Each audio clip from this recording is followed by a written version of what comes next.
முதல்ல சாஸ் இல்லாமல் சாப்பிடுவோம்.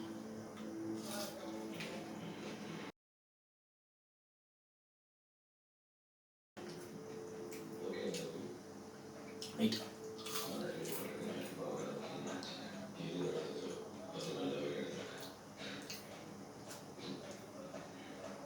மேலே இன்னும் கொஞ்சம் பொடியாக இருந்திருக்கலாம், அதாவது நல்லா நொறுக்கியிருக்கலாம் அந்த கார்ன்ஃப்ளேக்ஸை.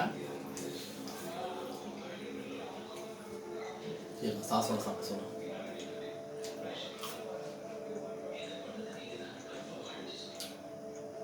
சாஸ் நல்லாயிருக்கு, இன்னொன்று சாப்பிடலாம்.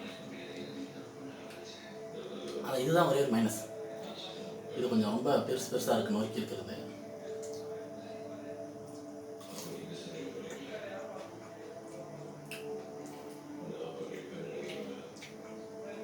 டொமேட்டோ சாஸ் கொஞ்சமாக அதிகமாக இருக்குது, மற்றபடி டேஸ்ட் வைஸ் குட்டு.